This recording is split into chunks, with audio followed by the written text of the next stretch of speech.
آج ہم بے دل کے اس شعر کا مطالعہ کرنے کی کوشش کریں گے جو ان کے ایک خاص اور بہت محبوب تھیم کا بیان ہے، اور اس تھیم، اس مضمون یا اس بنیادی تصور کے ذریعے سے بے دل حقیقت کو انسانی کانٹیکسٹ میں دیکھنے کے کئی دروازے کھولتے ہیں۔ یعنی حقیقت کو دیکھنے کے تین تناظر ہیں۔ ایک یہ کہ حقیقت کو خدا کے حوالے سے دیکھا جائے، یعنی وہ حقیقت جو خدا ہی سے قائم ہے، ہر صورت میں تناظر کی تبدیلی کے باوجود وہ خدا ہی پر قائم ہے، خدا ہی سے شروع ہوتی ہے، خدا ہی کی طرف لے جاتی ہے اور خدا ہی کے صحیح عقیدے یا صحیح حضور پر قائم ہوتی ہے۔ تو لیکن یہ کہ اس حقیقت کو یوں عام لفظ میں کہیں تو اس خدائی حقیقت کو دیکھنے کے تین زاویے ہیں، تین تناظر ہیں۔ تو وہ اس میں پہلا ایک زاویہ تو یہ کہ حقیقت کو خود خدا ہی کے حوالے سے دیکھا جائے اور اس کی معرفت میں ترقی کو اس پہلو سے ممکن بنایا جائے۔ یعنی خدا کے حوالے سے حقیقت کو دیکھنا اور باقی دو حوالوں سے کام نہ لینا، اس کا مقصود یہ ہوتا ہے کہ خدا کا شعور میں ہونے، خدا کا میرے شعور میں ہونے کا جو حال ہے اس کی تفصیل جو ہے وہ فراہم ہو جائے۔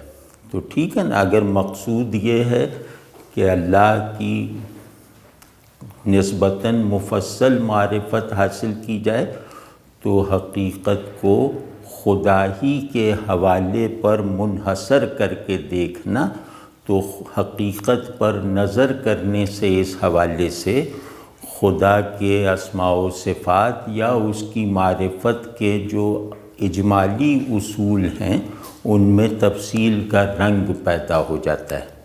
ایک یہ، دوسرے یہ کہ اس حقیقت کو کائنات کے حوالے سے دیکھنا، تو یہ جیسے صوفیہ کی سیر آفاقی ہے، ٹھیک ہے۔ تو صوفیہ میں دو طرح کی سیریں ہیں اور ایک حصول ان کا مشترک ہے، مقصود ان کا مشترک ہے، منزل ان کی مشترک ہے۔ تو حصول تو اللہ کی معرفت اور اللہ کا حضور ہے، تو لیکن یہ کہ اس حضور کے قیام کے دو پرسپیکٹیوز ہیں، دو حوالے ہیں، یا اس حضور کے شہود یا عرفان کے دو گھر ہیں، دو ظرف ہیں، دو لوکیل ہیں۔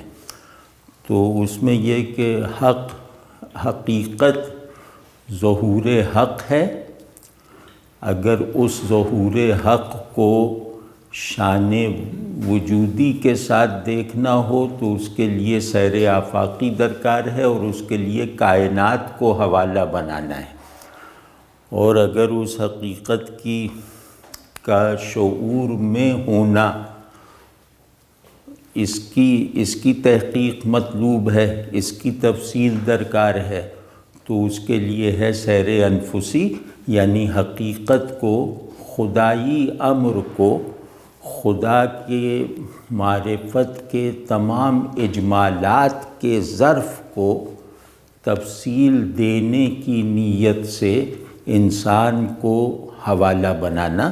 اس سے یہ پتہ چل جائے گا، اس سے یہ حاصل ہوتا ہے کہ وہ حقیقت شعور میں کس طرح مرکزی حیثیت رکھتی ہے اور کس طرح کی مفصل شانیں اور احوال رکھتی ہے، ٹھیک ہے نا۔ تو یہ تین زاویے ہیں، خدا، کائنات اور انسان۔ تو بے دل کے یہاں حقیقت کا آفاقی تناظر یہ غالباً ہماری روایت میں بہت ہی کامل صورت میں موجود ہے، اور صرف یہی نہیں بلکہ حقیقت کا انفسی تناظر، یعنی حقیقت کو، یعنی خدا کی معرفت کے برزخ کو انسان کے حوالے سے دیکھنے کا عمل اور صحیح، یہ بھی انتہا درجے کے کمال کے ساتھ بے دل کے یہاں موجود ہے۔ تو تیسرا بھی میں عرض کر دوں ایسے ہی اطمینان کے لیے کہ بے دل کے یہاں جو چیز تھوڑی مغلوب حالت میں ہے وہ حقیقت کو حق کے جداگانہ تناظر کے ساتھ دیکھنے کا عمل، تو وہ مثال طور پہ وہ رومی کے یہاں بہت زیادہ ہے، اس کے امام مولانا روم ہیں شاعروں میں۔ تو یہ سب کے ہندی کے شاعر ہیں، اور سب کے ہندی کا ایک خاصہ ہے معنی کو کیفیت بنانا یا معنی کو صورت دینا۔ گو کہ یہ دیگر دبستانوں میں بھی ظاہر ہے کہ یہ چیز موجود ہے، لیکن ان کے یہاں ایک صناعی کے ساتھ، ایک کرافٹس مین شپ کے ساتھ لفظوں پر بہت زیادہ انحصار کر کے لفظوں کے درمیان طرح طرح کی نسبتیں پیدا کر کے حقیقت کے شہود یا حقیقت کی معرفت کے بارے میں جو رویہ اختیار کیا جاتا ہے اس میں اس کے کائناتی پن اور اس میں اس کی انسان کے اندر کار فرمائی کے مظاہر پر زیادہ زور ہے۔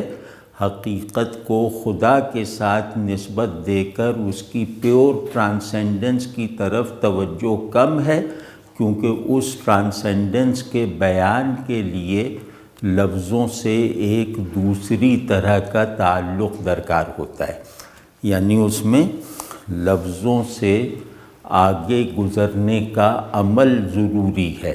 تو سب کے ہندی کیونکہ لفظوں کی بناوٹ اور اس بناوٹ کے لفظ اس بناوٹ کے ساتھ مختلف بناوٹ رکھنے والے الفاظ سے جس پہلو سے متعلق ہے یا جس پوزیشن سے ان میں ان لفظوں میں تعلق پیدا کیا جا سکتا ہے، ان اسٹرکچرز میں تعلق پیدا کیا جا سکتا ہے، اس کو ایکسپلور کرنا یہ سب کے ہندی کا خاصہ ہے۔ تو سب کے ہندی میں معانی کی تشکیل کا عمل اسٹرکچرل زیادہ ہے اور دیگر دبستانوں میں میکینیکل زیادہ ہے۔ تو یہاں خود لفظ سے ٹرانسینڈ کرنا یا لفظ کو ایک درجۂ ادراک و اظہار پر ناکافی سمجھنا اور اس کے چھوڑنے کی ضرورت کو ایک اظہار پا سکنے والی حالت میں محسوس کر کے اظہار دینا، یہ سب کے ہندی کے کاموں میں یا اس کے امتیازات میں داخل نہیں ہے۔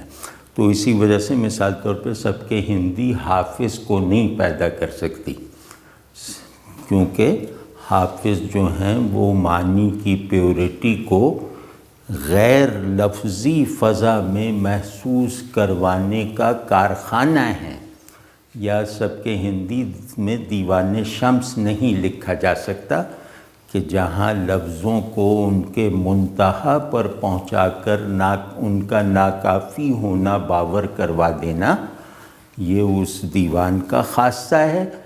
یہ خاصہ سب کے ہندی اپنے لیے قبول نہیں کر سکتی، کیونکہ ان کے دبستان میں لفظوں کی ٹیکنیکلٹیز، لفظوں کے درمیان جو ساختیاتی مناسبتیں ہیں اس پر بہت زیادہ انحصار ہے۔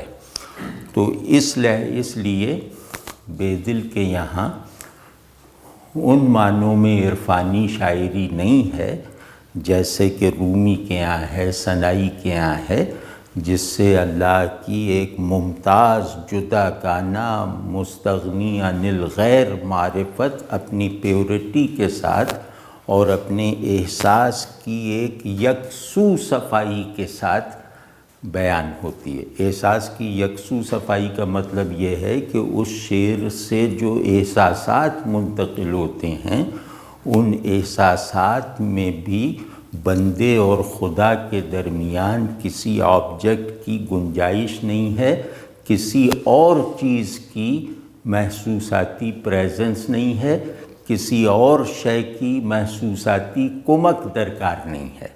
تو وہ جو حضرات ہیں وہ احساسات کو بھی اللہ سے خاص کر دیتے ہیں تخیل کی آمیزش کے بغیر، تو یہ سب کے ہندی افورڈ نہیں کرتی۔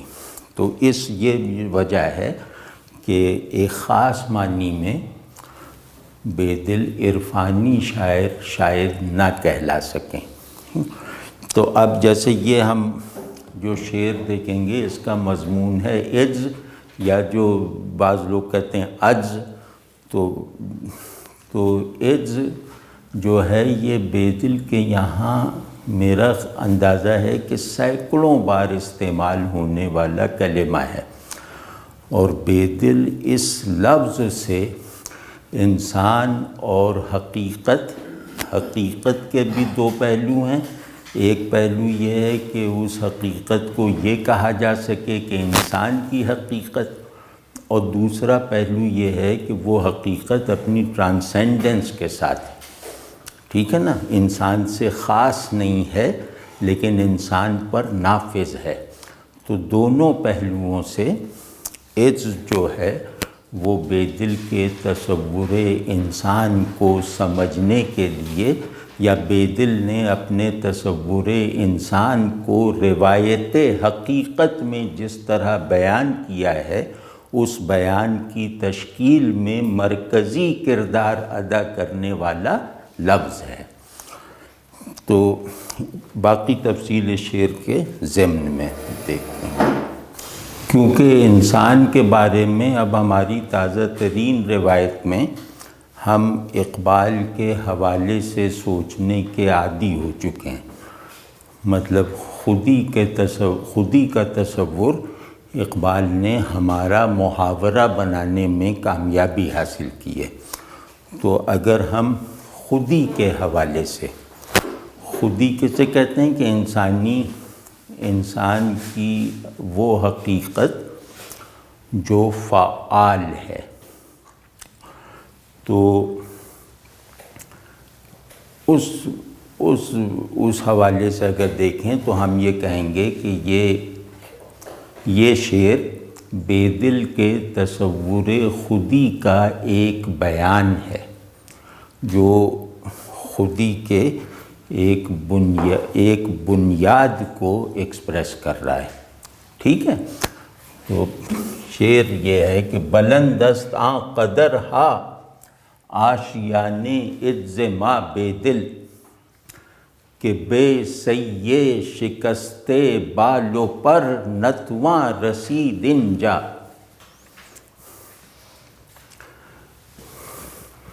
کہ اس قدر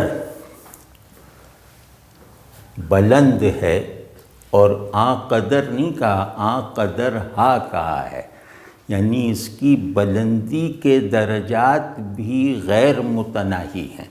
یہاں ہا جو ہے وہ متناہیت کی نفی کر رہی ہے، یعنی جمع اس لیے استعمال ہوا ہے کہ اس کی تحدید کی نفی کر دی جائے۔ تو یہ کھلی ہوئی جمع ہے، مطلب یہ جمع ایسی ہے جسے گنا نہیں جا سکتا، ٹھیک۔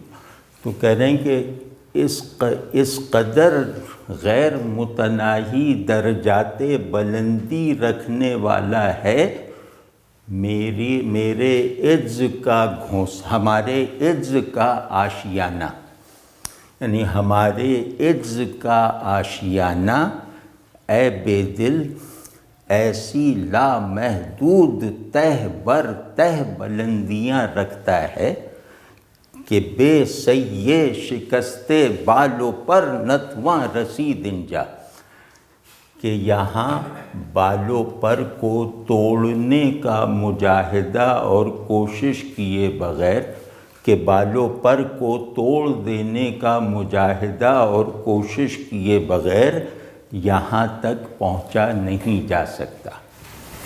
اس شعر کا تجزیہ بھی کرتے ہیں، لیکن اس تجزیے میں مدد حاصل کرنے کے لیے ہم ایک موضوع چھیڑتے ہیں مختصر سا، کہ کلام، شاعری کلام ہے، کلام کے کم از کم 4 اوصاف ہیں۔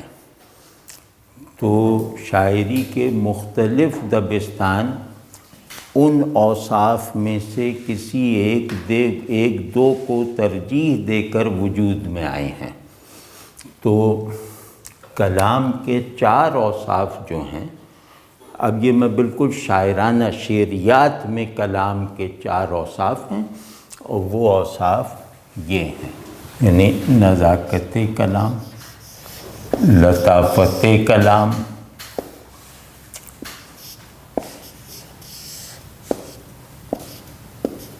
دقت کلام، اور قدرت کلام۔ یعنی یوں کہہ لیں کہ چوتھا وصف کلام کا نہیں ہے، متکلم کا ہے۔ یعنی 4 اوصاف ہیں جو کلام میں سے دریافت کیے جا سکتے ہیں، یا یہ 4 معیارات ہیں جو کسی بھی شعر پر اپلائی ہونے چاہیے۔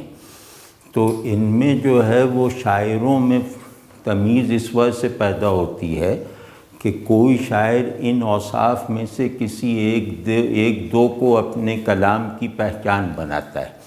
اسی طرح دبستانوں کی تشکیل بھی انہی امتیازات پہ ہوتی ہے۔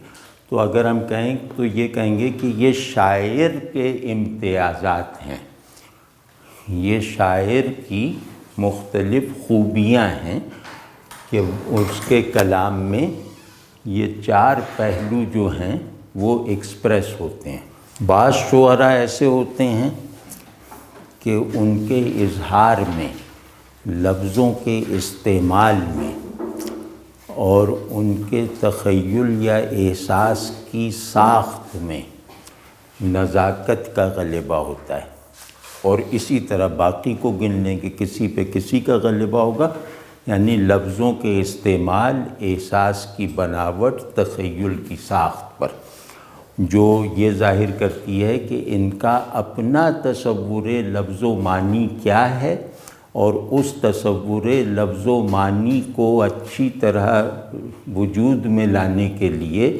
یہ کن خیالات، کن افکار، کن احساسات و جذبات کی کمک لیتے ہیں، یا ان کے نظام کلام سے مناسبت رکھنے والے جذبات، احساسات اور تخیلات کیا ہیں۔ ٹھیک ہے، پورا شاعر اس سے کھل جاتا ہے اگر ان لفظوں کے اور ان لفظوں کے درست استعمال کی خبر ہو۔ یہ معیار ہیں۔ ٹھیک ہے، تو جیسے نزاکت کلام ہے، اس میں ایک شعر مومن کا ایسے ہی ذہن میں آیا ہے، تو اس میں گویا نزاکت کا فزیکل مظاہرہ بھی دکھا دیا گیا ہے، لیکن وہ نزاکت کلام کی بھی، یا نزاکت تخیل اور نزاکت احساس کا بھی ایک نمونہ ہے کہ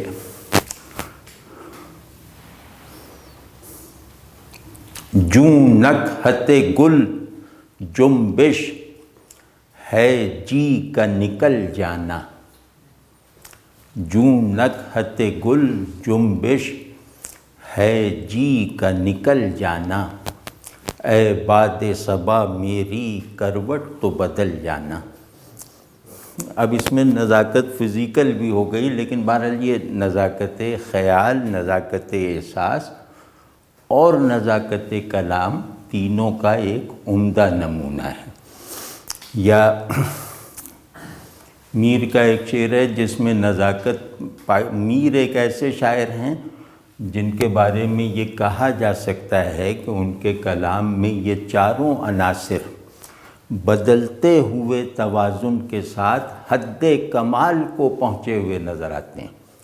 یعنی میر کے علاوہ ہماری اردو شاعری کی روایت میں شاید دوسرا نام نہ لیا جا سکے جو ان چاروں کے توازن کو اپنی حسب منشا اور حسب ضرورت بدلتا تو رہتا ہے، لیکن اس کی شاعری کے تمام منتخب اور کامیاب نمونوں میں یہ چاروں اوصاف کسی نہ کسی انداز شمولیت کے ساتھ مشترک نظر آتے ہیں۔ میر کے علاوہ کوئی نہیں ہے، ٹھیک ہے نا؟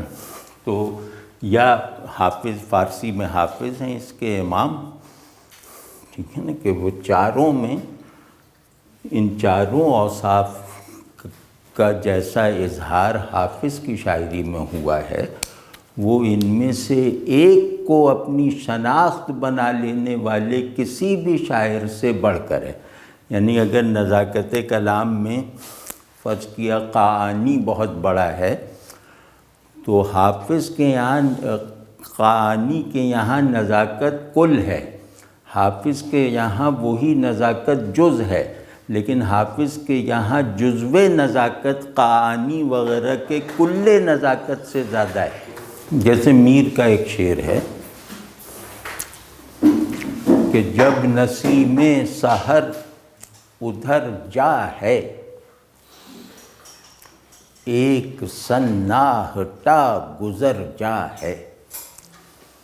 تو اب اس شعر کا اگر تجزیہ کریں گے تو اس میں چاروں عناصر اپنی بہت مکمل حالت میں یکجا ہیں، لیکن ہم اگر اس شعر کو نزاکت کا نمونہ بنا کے کہیں کہ جب نسیمیں، اس کی آواز میں نزاکت، اس کے الفاظ کی نشست میں نزاکت، اور اس کے اندر جو ایک ابہام کی ایسی رو دوڑ رہی ہے جو اسے معنی کی شکل میں بھی ٹھوس نہیں ہونے دیتی، تو وہ والی نزاکت کے شعر کے معنی کو سمجھنے کی بجائے اس شعر کو محسوس کرنے کی ضرورت ہے۔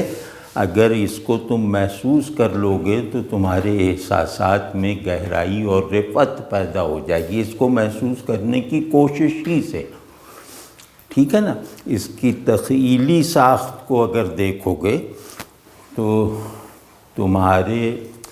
تمہارے تخیل میں کچھ نئی جہتوں کا اور کچھ نئی پیچ داریوں کا اضافہ ہو جائے گا۔ لیکن نزاکت میں جیسے اور بھی بہت سارے ہیں، تو نزاکت کہتے ہیں کہ جس میں ٹھوس پن کا عنصر کم سے کم ہو، اور جس میں تخیل جیسے ایک ہی رو میں پورا بیان ہو جائے، احساس ایک ہی حرکت سے محسوس ہو جائے، اس کو یعنی کہ اس خیال اور اس احساس کے تجزیے کی ضرورت اور تفصیل کی ضرورت محسوس نہ ہو، ٹھیک ہے نا؟ اس کو نزاکت کہتے ہیں۔ لطافت میں نزاکت کا بہت زیادہ تعلق لفظ کی خود مختار حیثیت سے ہے، یعنی نزاکت میں معنی کی لازمی ضرورت نہیں ہوتی۔ اس سے اوپر اٹھ کے جہاں لفظ اور معنی میں نسبت پیدا کرنا ہو، لفظ کی خود مختار جہت سے برآمد ہونے والا وصف اس کی نزاکت ہے، اور لفظ اور معنی کے تعلق میں ایک سبک انداز کو غالب رکھنے والا اور لفظ کے اچھے اظہاری وصف یعنی فصاحت کو اور معنی کے اچھے وصف یعنی اس کے شفاف پن کو، مطلب اس میں دھندلکا نہ ہو، اس کو اگر ملحوظ رکھا جائے، معنی کو شفاف انداز سے اور لفظ کو فصیح اسلوب میں اگر یکجا کر دیا جائے تو پھر جو وصف پیدا ہوگا اسے کہیں گے لطافت. ٹھیک ہے نا؟ جہاں لفظ اور معنی میں ایک توازن پایا جاتا ہے لیکن سہولت اور سبک ہونے کے پہلو کو اس میں زیادہ ملحوظ خاطر رکھا جاتا ہے. ٹھیک ہے نا؟ تو اب اس کی تصویر بھی شفاف انداز سے ہوگی، اس کا احساس بھی ایک اوریجنل پیورٹی کے ساتھ ہوگا، یعنی احساس کی تشکیل کے عمل میں آپ کو محسوس ہوگا کہ ذہن جو ہے اگر شامل بھی ہو جائے تو احساس کی اوریجنل محسوساتی بناوٹ کو خطرہ نہیں ہے، ورنہ احساس میں ذہن کی شمولیت احساس کو خالص نہیں رہنے دیتی. ٹھیک ہے نا؟ تو اس کو لطافت کہتے ہیں کہ معنی کو اس کے خالص پن کے ساتھ اور لفظ کو بھی اس کی خالص صورت میں فصاحت کے ساتھ استعمال کیا جائے تو یہ لطافت ہے. اور اس لطافت کی تشکیل میں کیونکہ معنی اور لفظ برابر کے شریک ہیں لہٰذا اس میں تخیل اور احساس کی یکجائی ضرور ہوگی. ٹھیک ہے؟ جیسے وہی شعر پڑھ لیں، جب نسیم سحر ادھر جا ہے ایک سناہٹا گزر جا ہے. جیسے حافظ کا ایک شعر ہے جو میرے خیال میں لطافت خیال، لطافت احساس اور لطافت کمال کا منتہا ہے. ایسا منتہا جہاں تک میر بھی پہنچنے کا خواب دیکھ سکتے تھے کہ ستارے بے درخشید و میر مجلس شد، ستارے بے درخشید و میر مجلس شد، دل رمیدہ مارا انیس و مونس شد. یہ لطافت کی انتہا ہے اور لطافت کے ہر پرسیویبل یا ایکسپریسیبل پہلو کو سمیٹے ہوئے. تو لطافت دوسرا وصف ہے. اچھا، یہ دقت کا مطلب ہے گہرائی. اب یہاں سے یہاں لفظ آزاد ہے معنی سے نزاکت میں، یہاں لطافت میں لفظ اور معنی نے اپنا توازن حاصل کیا اور یہاں معنی لفظ پر غالب آ گیا. ٹھیک ہے؟ دقت کی تشکیل میں لفظ میڈیم ہے، معنی اس کا اینڈ ہے. ٹھیک ہے نا؟ جیسے لطافت میں دونوں اینڈز ہیں، لفظ بھی اور معنی بھی دونوں اینڈز ہیں، لیکن دقت میں لفظ اس اینڈ تک پہنچنے کا ایک ایفیکٹو ٹول ہے. ٹھیک ہے نا؟ معنی میں گہرائی، مناسب حال لفظ کو استعمال کر کے پیدا کرنا، یہ دقت کلام ہے. ٹھیک ہے؟ اب یہ دقت پچھلے دو اوصاف کی طرح خیال میں بھی جاری ہے اور احساسات میں بھی ساری ہے. ٹھیک ہے نا؟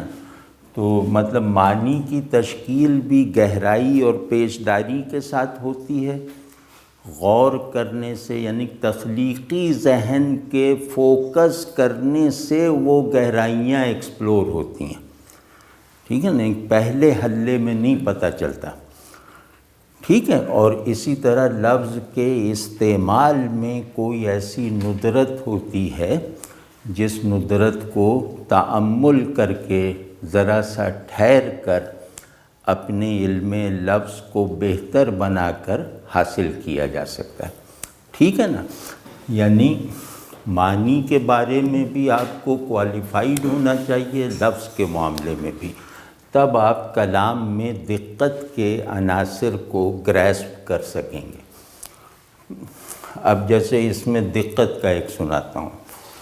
مومن کا شعر ہے، تم میرے پاس ہوتے ہو گویا جب کوئی دوسرا نہیں ہوتا. اس میں آپ کوئی کو طرح طرح سے پڑھتے جائیں تو اس شعر کے شیڈز بدلتے جائیں گے کہ جب کوئی دوسرا نہیں ہوتا، جب کوئی دوسرا نہیں ہوتا. ٹھیک ہے نا، اور جب کوئی دوسرا نہیں ہوتا، ٹھیک ہے نا۔ تو اب یہ دقت یہ ہے کہ یہ شعر پہلی ہی قرأت اور سماعت میں یہ تاثر نہیں پیدا کرتا کہ یہ مشکل شعر ہے۔ اس میں نہ زبان کی کوئی مشکل ہے، نہ ان آسان الفاظ سے پیدا ہونے والے پہلے مفہوم کو اخذ کرنے میں کوئی مشکل ہے۔ یعنی یہ شعر زبان کا آسان نمونہ اور معنی کی مکمل تصویر ہے، سادہ سی، لیکن جیسے ہی آپ اس پہ غور کریں گے، جیسے ہی خود کو اپنی تخلیقی اہلیت کے ساتھ اس کا ریڈر بنائیں گے تو آپ پہ کھلے گا کہ اس میں ناممکن وسعت اور گہرائیاں چھپی ہوئی ہیں، ٹھیک ہے نا۔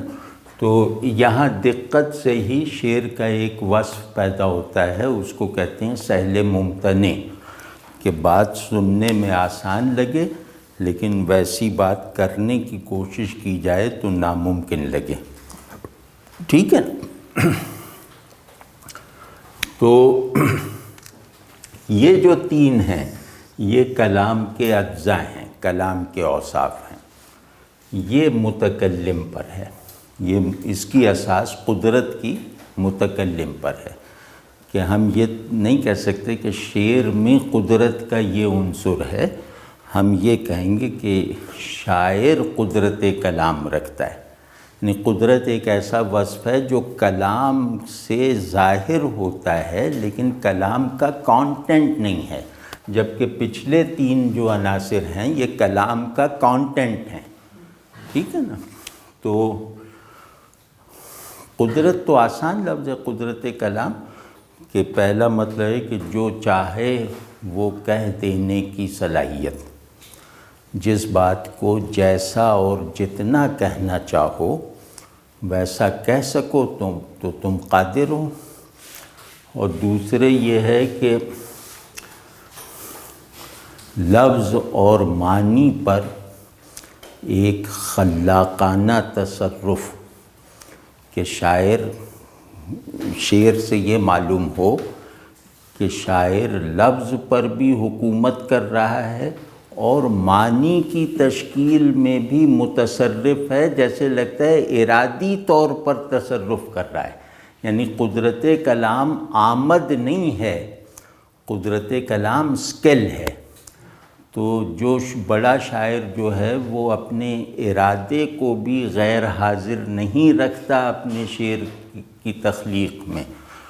تو اگر آدمی کا ارادہ اس کے تخلیقی منصوبوں کو پورا کرنے میں شریک ہے تو اس کے نتیجے میں جو وصف اس میں کامیاب ہونے کے لیے جو وصف لازماً درکار ہے، یعنی تخلیقی عمل کو ارادی اور شعوری بنا لینے میں جو وصف لازماً درکار ہے وہ قدرت کلام ہے، ٹھیک ہے نا۔ اب بے دل جو ہیں، بے دل کے یہاں بھی یہ چاروں پہلو جو ہیں یہ بہت ہی ہائٹ پر نظر آتے ہیں۔ یعنی ان کے یہاں نزاکت بھی، ان کے یہاں خوبی یہ ہے کہ یہ ان چاروں چیزوں سے، ان چاروں اوصاف کلام سے جو معنی کے اسٹرکچرز ڈھالتے ہیں اور معنی کے انتہائی پیچدار اسٹرکچرز، انتہائی بڑے اسٹرکچرز بنا کر اسے محسوس کروا دینے کی بھی ایک چیز شعر میں شامل رکھتے ہیں۔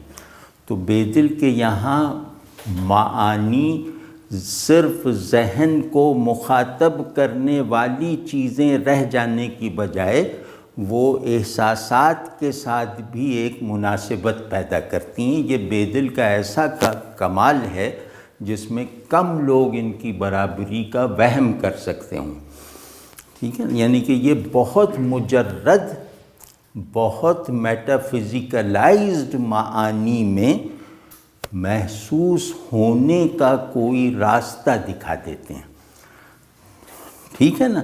تو اب بے دل وہ آدمی ہیں جن کی بنیاد پہ کہا جا سکتا ہے کہ معنی معقول اور محسوس کی وحدت ادراکی کا نام ہے، ٹھیک ہے نا، یہ بے دل کی بنیاد پہ کہا جا سکتا ہے۔ تو اب ان میں جو ہے اس شعر کو اب اس قانون سے ذرا دیکھ، اس قانون کو پس منظر کے طور پہ محفوظ رکھ کے اب یہ شعر دیکھیے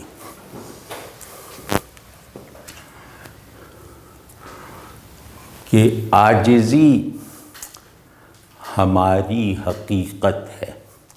اس بات کو ہم زیادہ مانوس اصطلاح میں کہیں تو یہ ہماری روایت کا ایک یونیورسل تھیم ہے، پرماننٹ اور یونیورسل۔ ہم اس کو اس طرح کہتے ہیں کہ بندگی انسان کی حقیقت ہے، اور بندگی کے سوا انسان کو کوئی ایسی حقیقت میسر نہیں جو اس کی غایت بھی بن سکے۔ یہ بات سمجھ لیجئے گا کہ حقیقت کاملہ وہ ہوتی ہے جو سبب وجود بھی ہو اور جو حاصل وجود بھی ہو، یعنی حقیقت اصل میں غایت بھی ہوتی ہے، یعنی حقیقت زندگی ہی مقصود زندگی ہوتی ہے، ٹھیک ہے نا، حقیقت وجود ہی مقصود وجود ہوتی ہے، ٹھیک ہے نا۔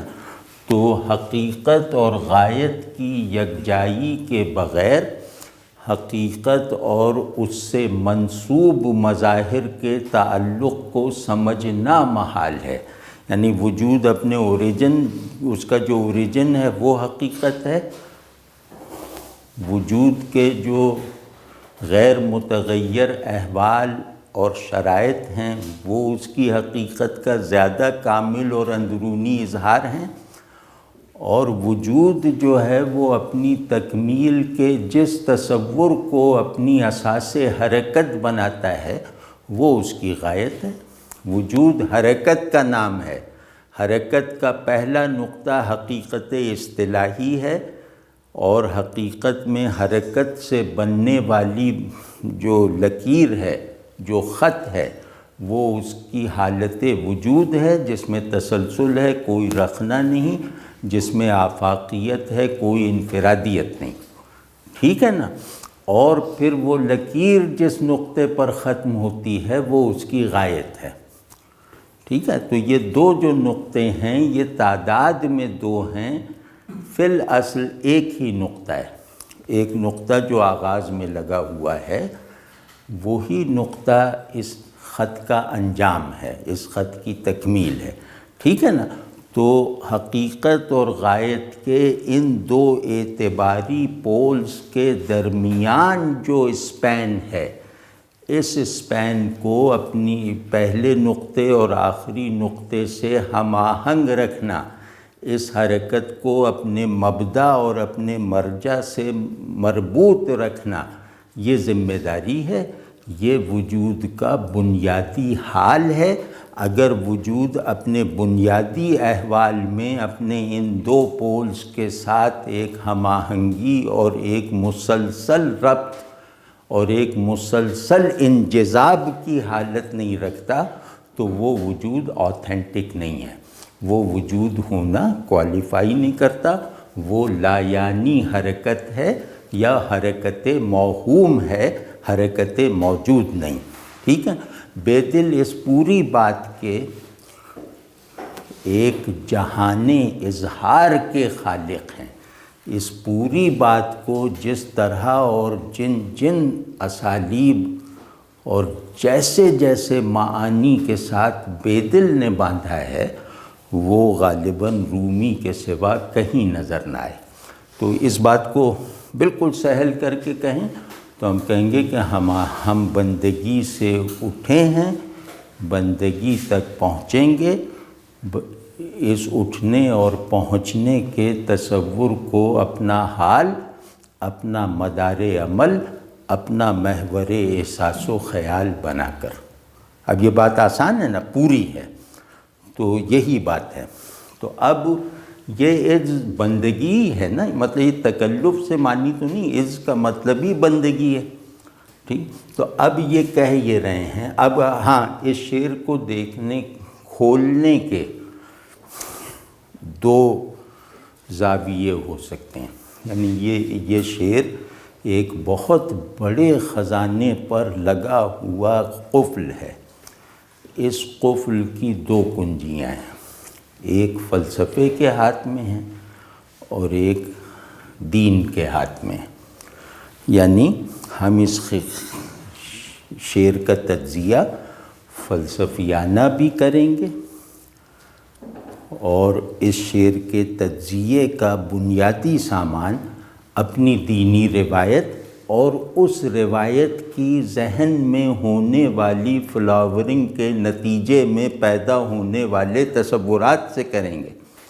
ٹھیک ہے، اور ان دونوں میں بیدل کا کمال یہ ہے کہ وہ حقیقت کے ادراک و اظہار کے تمام مراحل کو اعلیٰ درجے کی فلسفیانہ اسکل اور بہت ہی بڑے پیمانے کے شعور دینی کے ساتھ انہیں ہم آہنگ رکھتے ہوئے طے کر دیتے ہیں.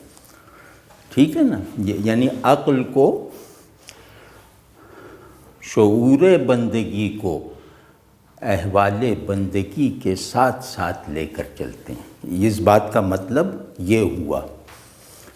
تو اب اس میں دیکھتے ہیں کہ اگر ہم خودی کی فلسفیانہ توجیہ، تشریح اور تجزیہ کرنا چاہیں تو بیدل کا یہ شعر اس تجزیے کا تمام ضروری سامان فراہم کر دیتا ہے. یعنی انسان کے بارے میں میٹا فزکس سے لڑائی نہ رکھنے والے فلسفے میں جتنا مکمل تصور بنانے کی سکت ہے، وہ پوری سکت یہاں انہوں نے استعمال میں لا کے دکھا دی ہے. تو کہہ رہے ہیں کہ ہماری حقیقت ہماری صورت سے بننے والے تشخص کے مقابلے میں ایک مطلق ماورائیت رکھتی ہے.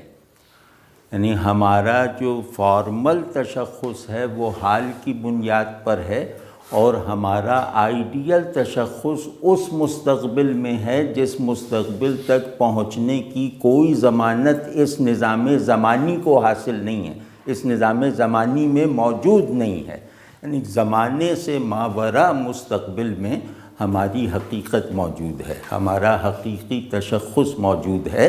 ہم اس کا شعور رکھتے ہیں، اس پر یقین رکھتے ہیں، لیکن زمانیت کی زنجیروں سے جکڑی ہوئی خودی کے ساتھ اس سفر کو کرتے ہوئے جو حال ہم پر مرتب ہوتا ہے، منزل تک پہنچنے کا شوق اور منزل تک نہ پہنچنے کے یقین کے مجموعے کی صورت میں جو احساس اور خیال اور ہماری وجودی کیفیات سر اٹھاتی ہیں، ان تمام کا مجموعی عنوان عجز ہے. ٹھیک ہے، کہ ذہن صاحب ذہن کی حقیقت کو پا لینے سے عاجز ہے،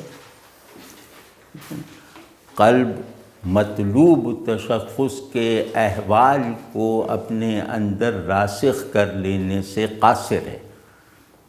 لیکن ذہن بھی مشتاق ہے اور قلب بھی بغیر کسی خلل کے اپنے اس حاصل نہ ہو سکنے والے مقصود کی طرف اپنی پوری استعداد حرکت کے ساتھ یکسو ہے.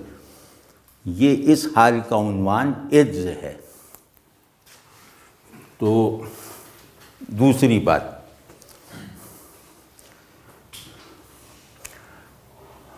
میں وہ ہوں جو میں ہونا چاہتا ہوں، میں وہ نہیں ہوں جو میں ہوں. یعنی اس بات کو اگر خوبصورتی کے ساتھ ایک جملہ بنایا جائے تو یہ ہوگا کہ میں وہ ہوں جو میں نہیں ہوں۔ میں اپنے نہ ہونے کی حالتوں کا ایک مجموعہ ہوں جو اپنے نہ ہونے کی قابل تصور جہتوں کو کنٹین کرنا چاہتا ہے۔ ٹھیک ہے؟ تو یعنی انا، خودی، سیلف، یہ جب تک اپنے سے ٹرانسینڈ کر جانے کا شعور اور اس کا میلان اور اس کی ارج نہیں رکھتا، اس وقت تک یہ انائے واقعی کے طور پر بھی اپنی تعمیر و تشکیل میں ناکام ہے۔ یعنی انائے عملی کی تشکیل بھی گویا انائے مثالی سے ہوگی۔ ایکچول ایگو کی تعمیر بھی آئیڈیل ایگو کے سائے میں ہوگی، ورنہ یہ کہ اس کی وجہ قیام اور اس کی تعمیر کا تمام مسئلہ غائب ہو جائے گا۔ ٹھیک ہے نا؟ تو یہ جو دوہرا پن جس کا ہر آدمی جو ہے وہ امین ہے، ٹھیک ہے نا، آئیڈیل ایگو اور ایکچول ایگو کے درمیان ایک ایسا ربط پیدا کرنا ذہن میں، عمل میں، قلب میں، غرض اپنے پورے وجودی استعدادوں کے ساتھ، یہ انسان کا خود امپوز کردہ مقصد ہے۔ ٹھیک ہے نا؟ اس کے بغیر انسان ہونے کے جو فطری حقوق ہیں، انسان ہونے کے جو بنے بنائے آداب ہیں، ان کی بھی خلاف ورزی ہو جاتی۔ کسی تعلیم کی تو کجا، خود اپنے اندر سے اٹھنے والی پیاس کو بجھانے سے انکار کا رویہ ہے۔ اگر میں اپنی انا کو اس کی ٹرانسینڈنٹ آئیڈیل فارم میں دیکھتا نہیں ہوں اور اپنی ایکچول انا کو اپنی ہی آئیڈیل انا سے مربوط نہیں رکھتا، اس آئیڈیل انا کو نہ پا سکنے کی یقینی حالت میں بھی۔ ٹھیک ہے نا؟ تو دوسرا پرسپیکٹو وہ فلسفیانہ میں بھی چاہے آ جائے، لیکن وہ عارفانہ ہے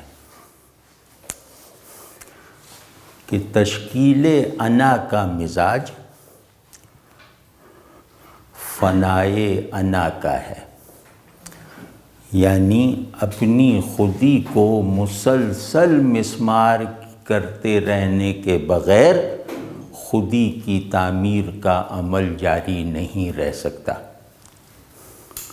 سمجھ رہے ہیں آپ یہ کہ اگر خود کو تعمیر کرنا ہے تو اپنی موجودہ تعمیر کو، جو بھی اس وقت تک کی تعمیر ہے، اسے توڑتے چلے جاؤ۔ بس یہ اپنی انائے اصلی کی تعمیر کا واحد طریقہ ہے کہ انائے حاضر کو انائے اصلی کے لیے توڑتے چلے جاؤ، تاکہ انائے اصلی سے تمہاری نسبت فعال اور باشعور حالت میں برقرار رہے۔ ٹھیک ہے؟ اب اس پہلو سے دیکھیے گا، صوفیوں کا جو تصور فنا ہے نا، وہ مسلم ذہن سے کی فلسفیانہ ایکٹیویٹیز کا نقطۂ کمال ہے۔ یعنی تصور انسان کو جس طرح ہم اپنی روایت کے اندر رہتے ہوئے صوفیوں کے تصور فنا سے ڈیفائن کر سکتے ہیں، وہ کسی اور ذریعے سے نہیں کر سکتے۔ اور جس طرح اس تصور فنا کی فلسفیانہ توجیہ کی جا سکتی ہے، فلسفیانہ توجیہ بھی کی جا سکتی ہے، وہ کسی اور ذریعے سے ممکن نہیں ہے۔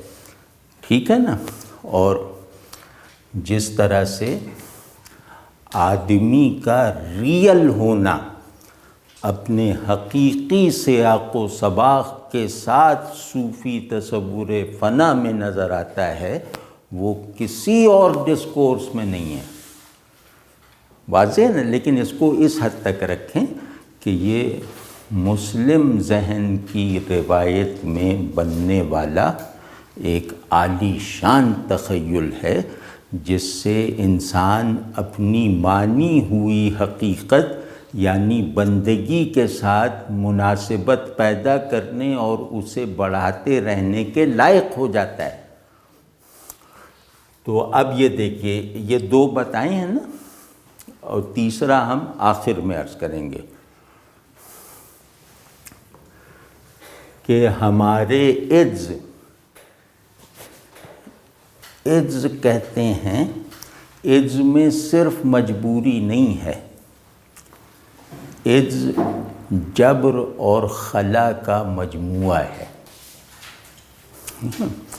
یعنی عجز جو ہے اس میں نہ ہونے کا احساس داخل ہے، دوسرا نہ پا سکنے کا خیال بھی ہے۔ تو عجز سبجیکٹیوائز ہو جائے تو یہ وجودی خلا ہے، یعنی یہ خود کو خود سے خالی رکھتا ہے۔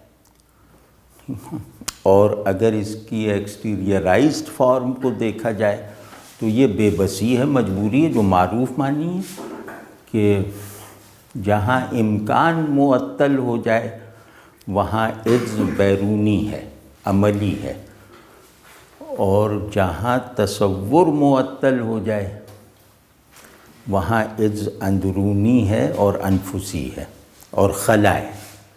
ٹھیک ہے نا؟ خلا عجز میں مشترک ہے کہ نہ ہاتھ میں کچھ ہے نہ دماغ میں کچھ ہے، اب یہ خلا ہے۔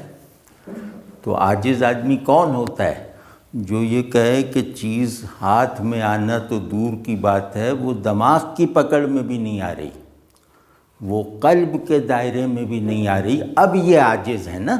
تو عجز کو یہ سمجھ لیں کہ عجز ایک امر فعلی بھی ہے، ایک امر حالی بھی ہے، یہاں دونوں مراد ہیں۔ ٹھیک ہے نا؟ تو عجز سامان وجود ہے، عجز اساسۂ شعور ہے، انسان کا شعور اور وجود دونوں کا بیسک سبسٹینس اس کا عاجز ہونا ہے، جبھی تو وہی اتری ہے نا۔ ٹھیک ہے نا؟ تو یہ صرف فروع میں مختار ہے، اصول میں عاجز ہے، اور یہ عجز مثبت عجز ہے، یہ عجز لائق فخر عجز ہے۔ ٹھیک ہے نا؟ تو کہہ رہے ہیں کہ عجز ہماری حقیقت، ہماری حالت، ہمارا حاصل ہے۔ ٹھیک ہے؟ عجز کا ٹھیٹ لفظی ترجمہ بندگی کریں گے، وہ بعد میں کریں گے۔ ٹھیک ہے؟ تو کہہ رہے ہیں کہ یہی ہمارا کل حال، کل مال، کل طلب ہے، عجز۔ تو لیکن اس عجز کو کسی بندے دنیا کا عجز نہ سمجھنا، اس عجز کو ایک منفی بے بسی یا کوئی منحوس خلا نہ سمجھنا۔ ٹھیک ہے؟ یہ عجز ہماری حقیقت ہے۔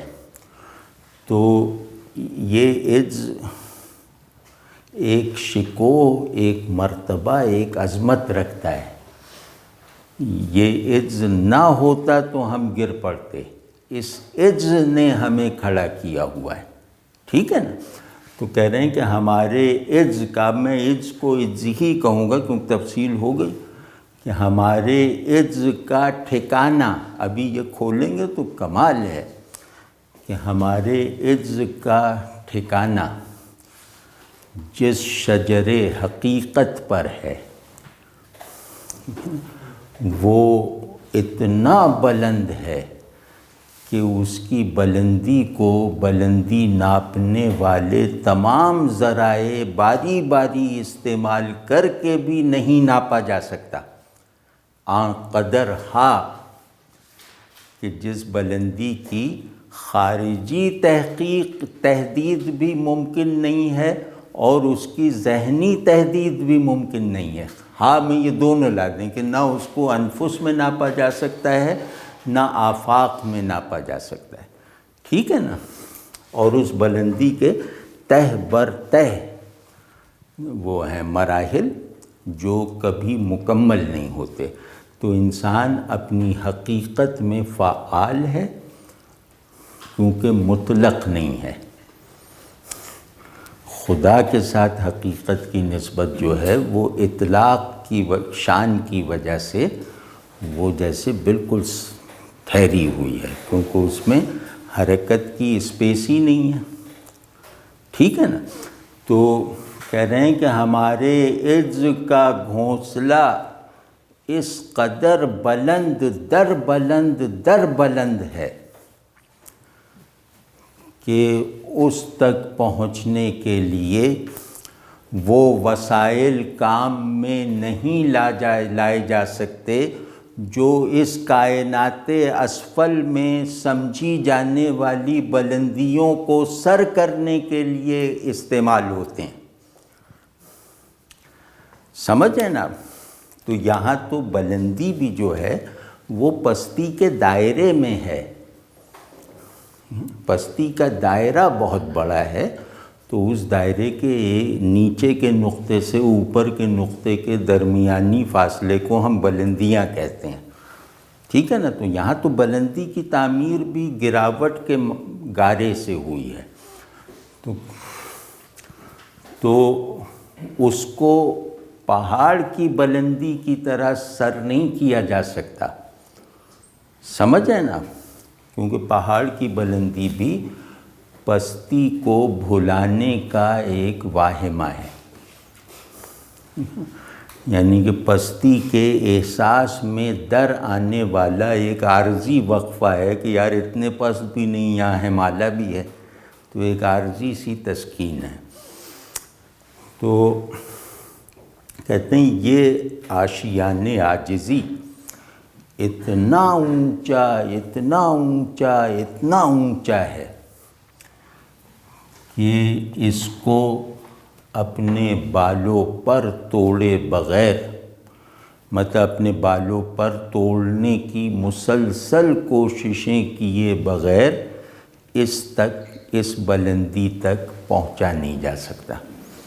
یعنی یہاں کی بلندی کے لیے بالوں پر کا استعمال شرط ہے، کیونکہ یہاں کی بلندی ایک مائل بپستی حرکت کے مظاہر ہیں، پستی میں کار فرما حرکت کے مظاہر ہیں، کیونکہ پستی میں حرکت خط منحنی کی شکل میں ہوتی ہے، تو خط منحنی میں جو کوہان بنتا ہے وہ یہاں کی بلندی ہے، تو اس کو سر کرنے کے لیے انسان کا اپنی عنائے واقعی پر اصرار کرنا مفید ہے، کہ انسان اپنی واقعیت میں دنیا کی واقعیت سے بلند تر ہے، تو یہاں اپنی عنائے واقعی اور اس عنائے واقعی میں حرکت کے جو اسباب و وسائل ہیں انہیں استعمال کرنا مفید ہے۔ یعنی پہاڑ پر پہنچنے کے لیے بالوں پر اگر ہیں تمہارے پاس تو بالوں پر کا استعمال کرنا ضروری ہے، اس کے بغیر تم نہیں پہنچو گے۔ لیکن یہ بلندی کیونکہ حقیقی ہے، یہ بلندی صورت میں کار فرما کسی نظام کا حصہ نہیں ہے، ٹھیک ہے نا۔ اس بلندی کی جو کازمالوجی ہے وہ مختلف ہے یہاں کی کازمالوجی سے، تو یہاں الٹ ہوگا کہ تمہیں اپنے بالوں پر توڑنے پڑیں گے اس گھونسلے تک رسائی حاصل۔ یہ بالوں پر گھونسلے کی رعایت سے آیا ہے کہ جیسے انسان ایک پرندہ ہے، عاجزی کا پرندہ ہے، اس کا گھونسلہ ہے، تو اس گھونسلے تک پہنچنے کے لیے بالوں پر کو توڑنا ہی نہیں بلکہ بالوں پر کو مسلسل توڑتے رہنے کی حالت میں متحرک رہنا ہی پہنچا سکتا ہے۔ واضح ہے نا یہ بات؟ یہاں یہ کہ خود کو فنا کرتے ہوئے اپنی حقیقت کے ساتھ بقا کی نسبت حاصل کی جا سکتی ہے، اس کے علاوہ کوئی دوسری صورت ممکن نہیں ہے۔ حقیقت کا کیونکہ جوہر بقا ہے نا، تو خود کو اپنی حقیقت سے منسوب رکھنا گویا اپنی حقیقت کی اپنی بقا کی کوشش کرنا ہے نا۔ تو اس پہلو سے حصول بقا کے لیے عمل فنا میں رہنا ضروری ہے. ٹھیک ہے. تو تیسرا عرض کرتا ہوں، پھر اس شعر میں جو استادی ہے وہ دیکھیں گے، کیونکہ شعر پڑھ رہے ہیں نا. پھر تیسرا یہ ہے کہ ہم اس کو اس طرح نیریٹ کرتے ہیں کہ ہم اللہ کے بندے ہیں، تم نے اسے کوئی ایسی ویسی غلامی اور مجبوری سمجھ رکھا ہے جس پہ شرمایا جائے یا جس سے گھبرایا جائے. تو ہم اللہ کے بندے اور اس کے غلام ہیں، اور ہمارے اندر فخر کے جتنے اسباب اور مواقع ہو سکتے ہیں وہ سب کے سب اسی اساس پر ہیں کہ ہم اللہ کے بندے اور اس کے غلام محض ہیں.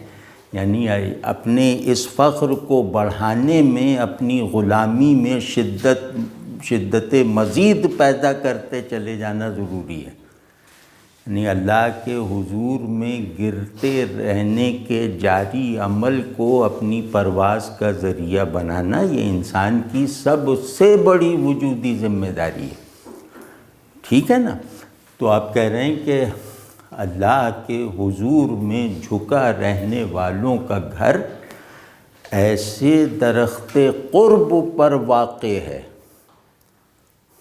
ٹھیک ہے نا، کہ جہاں تک پہنچنے کے لیے دوریوں سے بنی ہوئی اس دنیا میں کام آنے والے وسائل کی کوئی حیثیت ہی نہیں ہے.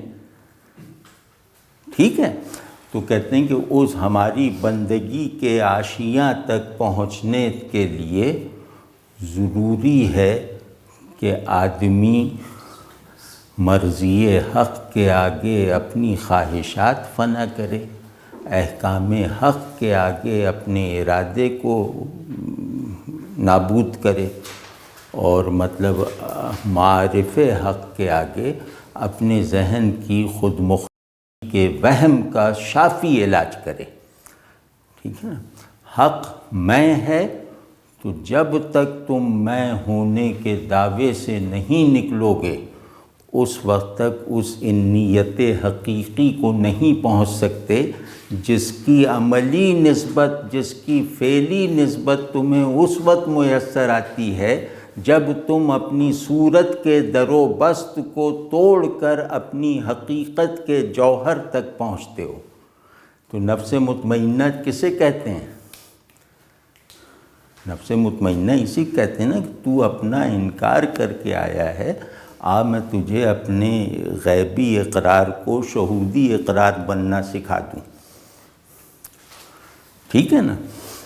تو بال و پر کی شکست کا مطلب یہ ہے تخیل، ارادے، خواہش سب کو ایک الوہی نظام کے تابع کرو گے تو اس الوہی نظام کی اتباع کے ذریعے سے اپنی اس حقیقت سے واصل ہونے کا امکان پیدا کرو گے جس حقیقت کا مجسمہ جو ہے وہ اللہ نے اپنے قصر قرب کے سب سے اونچے طاقوں پہ رکھا ہوا ہے.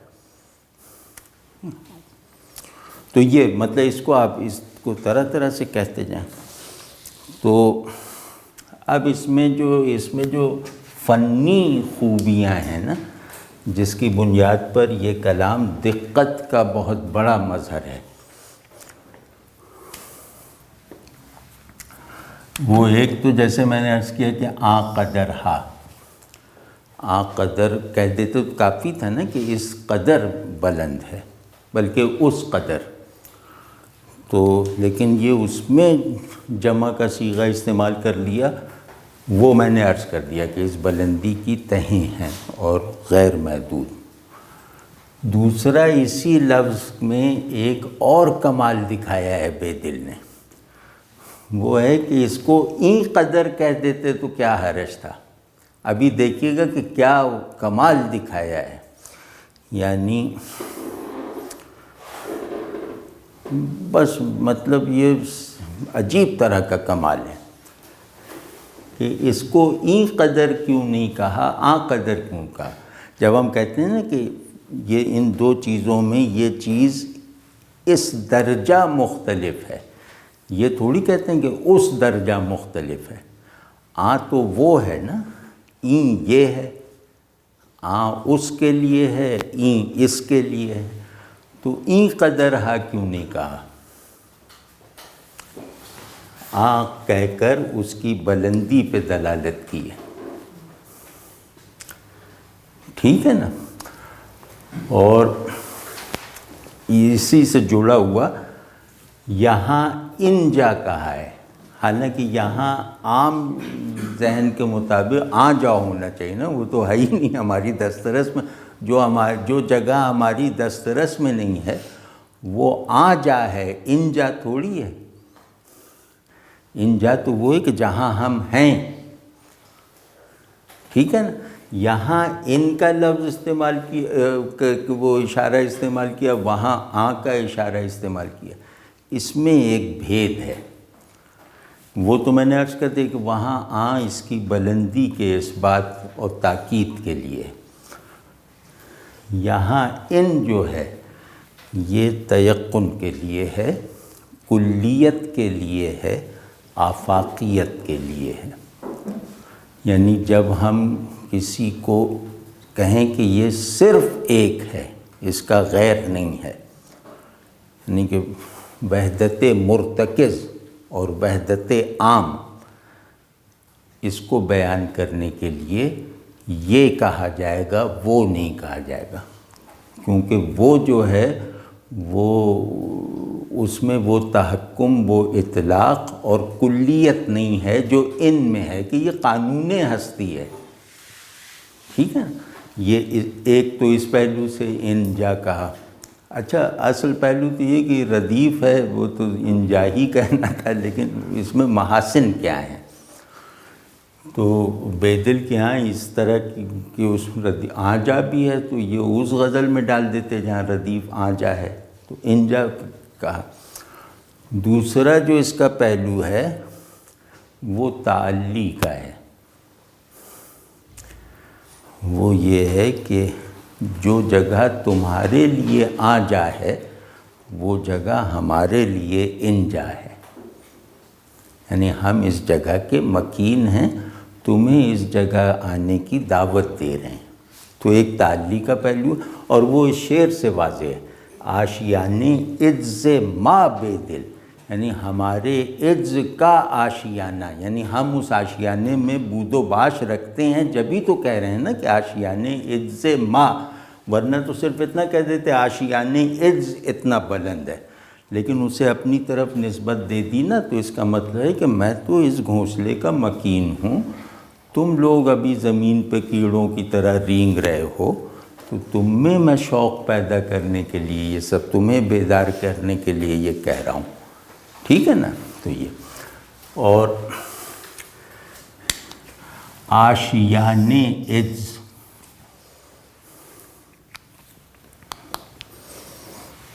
اس میں کوئی رعایت نظر آتی ہے؟ یعنی عز کے آشیانے میں ایک رعایت تو یہ ہے جو ابھی رشید ارشد صاحب نے بتائی کہ اس میں بلندی ملحوظ ہے،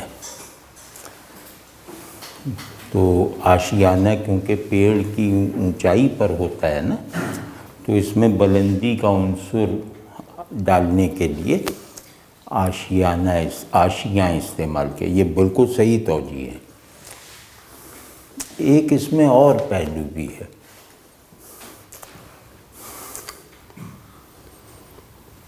بلکہ دو اور پہلو ہیں۔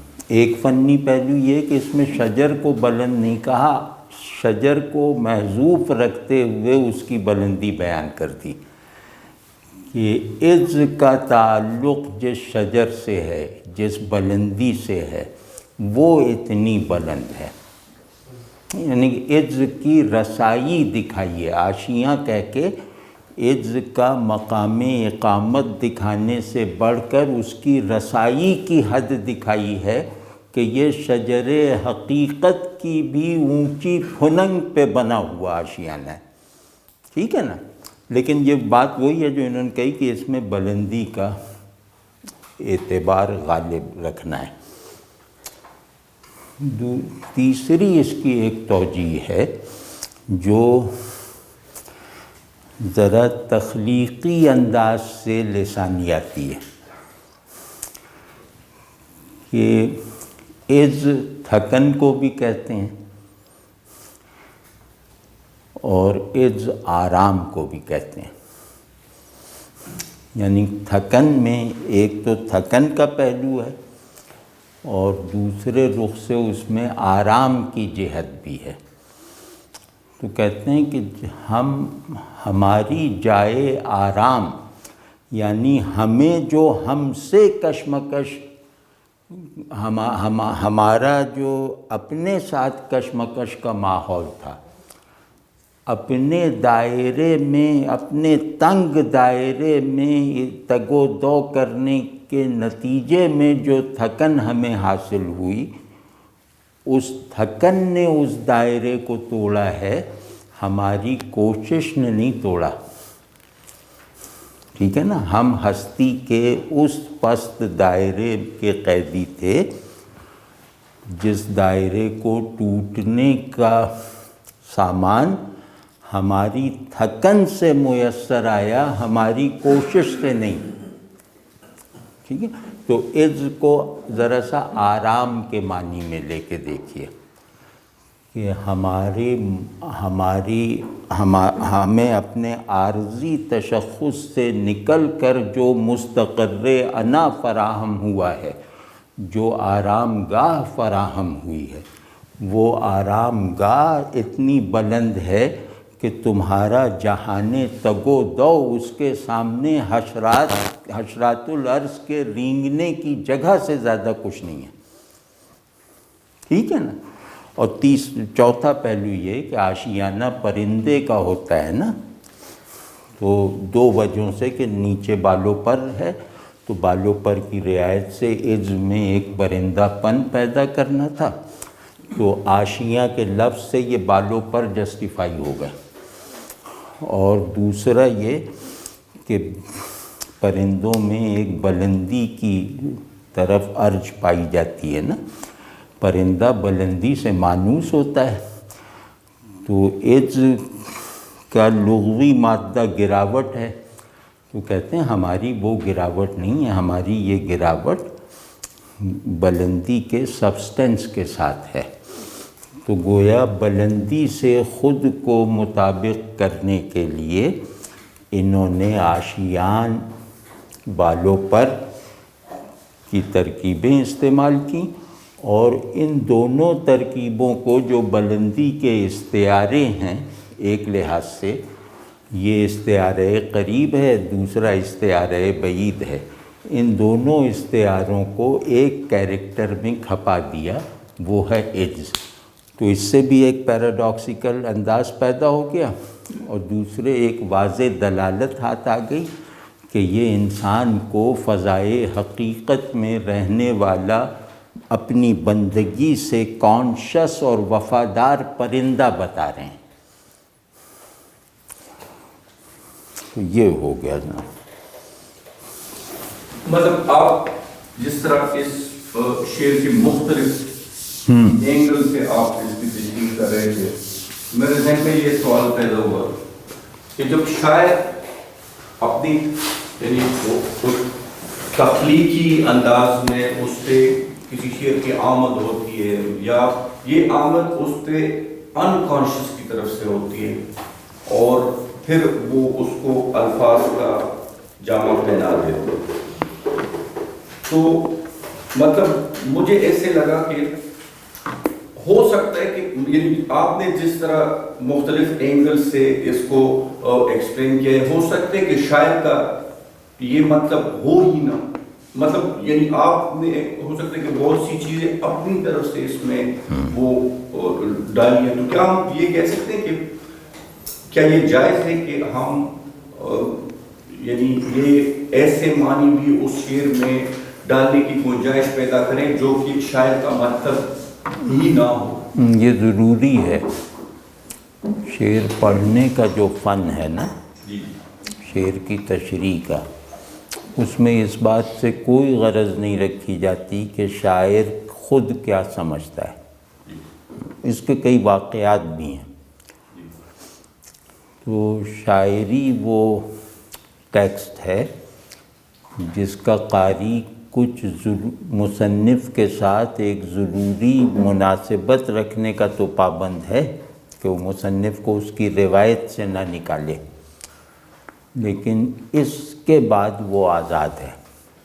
لیکن اس آزادی کا استعمال بھی ذمہ داری سے کرنا چاہیے، اور وہ ذمہ داری یہ ہے کہ میں اس کی شرح کرتا ہوں، اور یہ بھی ساتھ ساتھ کہتا ہوں کہ مجھے یہ نہیں معلوم کہ خود بے دل سے اس شعر کے بارے میں پوچھا جاتا تو وہ کیا کہتے، لیکن میرا گمان غالب یہ ہے ان کی شخصیت اور ان کی روایت کو پہچاننے کی وجہ سے کہ وہ اسی سے ملتے جلتے مفہوم ہی میں اس شعر کی شرح کرتے۔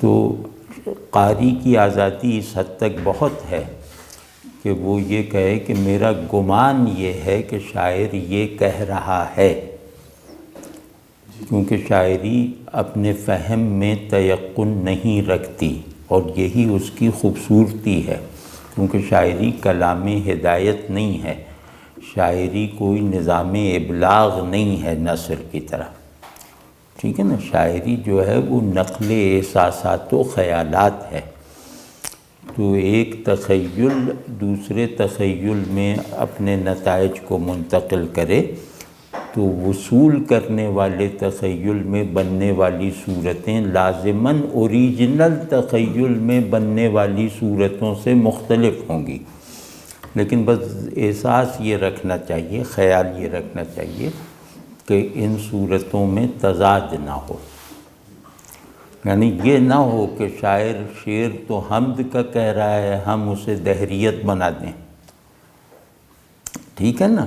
تو وہ اعتماد قاری کو حاصل ہونا چاہیے، وہ اعتماد حاصل ہوتا ہے روایت کو سمجھنے سے، کہ بے دل یا فلاں شاعر اس روایت کا شاعر ہے، اس روایت کے معیاری معنی یا اس روایت کے اپنے سیمینٹکس علم معنی یہ ہے، اس کی علامتیں یہ ہیں، اس کے معتقدات یہ ہیں، تو میں اس روایت کے کسی شاعر کی جب شرح کروں گا تو اس روایت کے مسلمات اور مزاج کو نظر میں رکھتے ہوئے بلکہ ان کی پابندی کرتے ہوئے کروں گا۔ تو اس شعر میں جو کچھ بھی میں نے کہا ہے اس کے پیچھے یہ تو گمان کی حد تک ہے کہ بے دل بھی ایسا ہی کہنا چاہ رہے تھے، یہ تو گمان ہے، لیکن یہ اعتماد اور یقین ہے کہ بے دل خود کو جس روایت میں رکھتے تھے، میرے بتائے ہوئے مفاہیم اس روایت کے ساتھ تضاد و تصادم کی نسبت نہیں رکھتے، بلکہ اس روایت کے نظام معنی کے عین مطابق ہیں۔ مطلب میں بے دل سے اگر یہ شرح جا کے خود ہی عرض کراؤں تو وہ اب یہاں میں اعتماد کی جگہ پر ہوں کہ وہ یہ تو کہیں گے کہ فلاں بات میرے ارادے یا خیال میں نہیں تھی جو تم نے نکالی ہے، لیکن وہ اس بات کو ڈسون نہیں کریں گے۔ وہ منکسر المزاج آدمی ہیں تو کہیں گے کہ اچھا اس میں سے یہ مطلب نکل سکتا تھا، اس کا مجھے اندازہ نہیں تھا، لیکن جو مطلب تم نے نکالا ہے اس سے میرا شعر میری نظر میں بڑھ گیا ہے، گھٹا نہیں ہے، ٹھیک ہے نا۔ تو یہ خیال رکھنا چاہیے۔ یہ جو وصاف کلام آپ نے بتائے تھے، نزاکت کلام، لطافت کلام ہے، یہیں کا ایک شعر ہے، احساس چمن کے ہم سے اسیروں کو منع ہے، باغ چمن سے سین کیا چاکے کفس سے باغ کی دیوار دیکھنا، اس کو ان میں اسے کس میں رکھیں گے، ان کیٹیگریز میں سے جو چاہیں آپ نے؟ تمام کیٹیگریز اپلائی کر دیں گے، اس میں نزاکت بھی ہے، اس میں لطافت بھی ہے، اس میں کیا ہے وہ دقت بھی ہے، یعنی آپ ان لفظ ان چیزوں ان کیریکٹرز کو سمبل مان لیں تو دقت پیدا ہو جائے گی، تہداری پیدا ہو جائے گی۔ قدرت اس میں کیسے دیکھتے ہیں؟ بہت چاک قفس کا لفظ ہی کافی ہے قدرت کلام کے اس بات میں۔ چاک قفس کون باندھ سکتا ہے؟ اس باغ کی دیوار دیکھیں، باغ کی دیوار دیکھیں۔ اس پہ جو ہے یہ ایک زمین ہے جس پہ شاید کوئی طرحی مشاعرہ ہوا تھا میر کے زمانے میں، تو اس پہ سودا کا شعر بے مثل ہے اس زمین میں۔